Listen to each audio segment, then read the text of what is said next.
What's going on, people? Welcome back to Chelsea Fan TV. Welcome back to another episode of 5 Things We Learn. As you guys already know, this is a show where we go through all the major talking points of the last Chelsea game. This one is El Shitico, or El Shitico, El Midico, the Mid-El Clasico. There's so many different names to describe this. Liverpool versus Chelsea, for anyone who hasn't got the hint yet. 0-0 draw.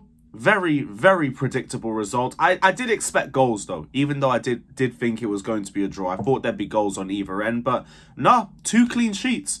That's a positive for us and also simultaneously a negative because Liverpool's defence absolutely reeks and we weren't able to capitalise on what was a very, very winnable Liverpool side. But we'll delve into all of that. We'll delve into the major talking points as we always do on the show. But before we do that, we do have to make sure that the housekeeping is in order too. So guys, if you haven't done so already, hit the like button, hit the subscribe button. If you want to get the hat trick, hit the bell notification button as well.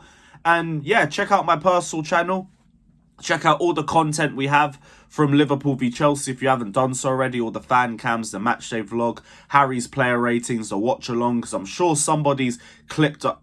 I was going to say someone's clipped up the minutes when we scored. But yeah, we didn't score, did we? But still, check out the watch along. Check out all the content. Like, subscribe. Check out my personal channel as well. The link should be in the title. If not, it will be in the description. And let's get into it. Liverpool versus Chelsea. We started well. Havertz got an early goal that was ruled out for offside, which in some cases you'd think just a typical Kai, but in some aspects you're also thinking, is that really an offside? I think Havertz got the offside because he had intent to touch the ball. But again, when we talk about inconsistencies with refereeing, I've seen this situation happen in football numerous times and they've let the goal go.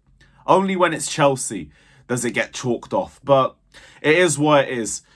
That was the only opportunity that we really had to take the lead because other than that, we were very, very low on confidence in attack and we lacked a lot of ruthlessness. And that was going to be my first point. We need to be a lot more ruthless in the final third. Overall, I think we second guess ourselves way too much when we get to that position. And it's a big reason why we don't score as many goals.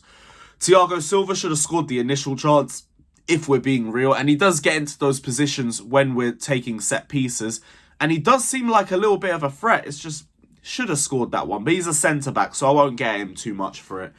Mason Mount also had chances to shoot. We will be getting into Mason Mount as well in this video, but he had opportunities to shoot. Havertz put him in an amazing position, and he fluffed his lines. He slipped on his arse. There was a second one that he flopped as well. Ziyech overplaying in certain situations. Badiashile, to be honest, was a header, nothing that deep. Chukwuemeka slipping when he got a 1-2.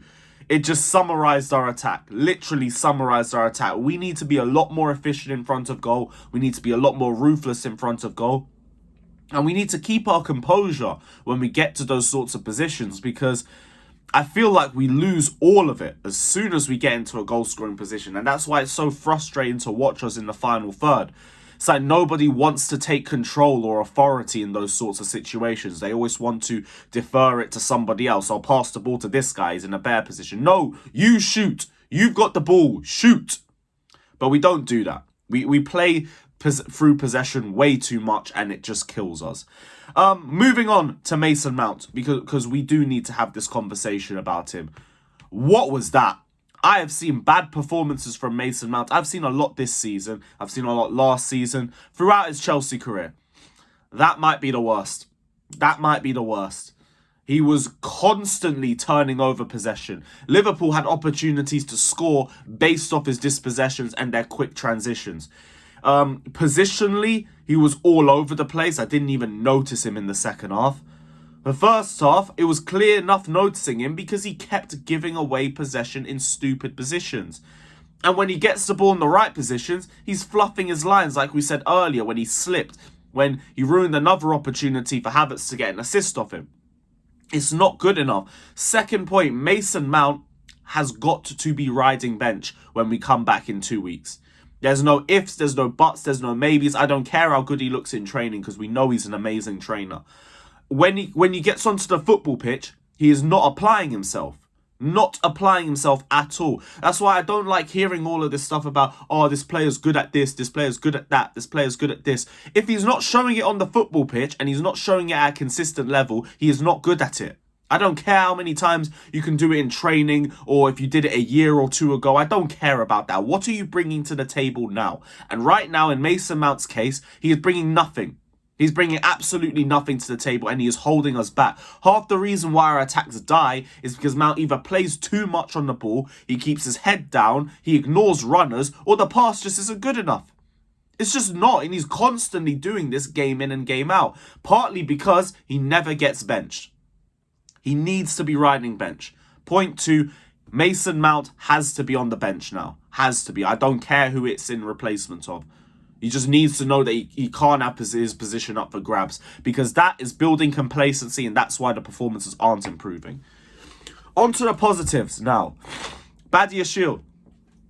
We can talk about Benoit Badiashile again because, seriously, they have unearthed a gem. I know it's only two games and there was a lot of reservations about his concentration, his decision-making when he first joined us.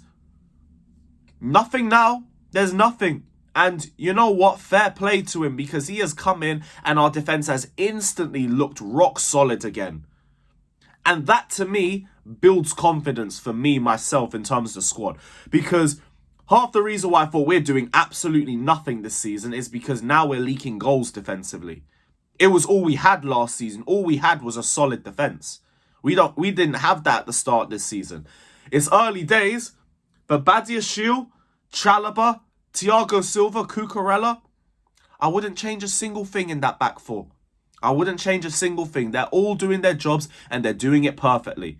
Chalobah is just keeping everything simple on the right-hand side and he's locking up anybody who's coming down on the left.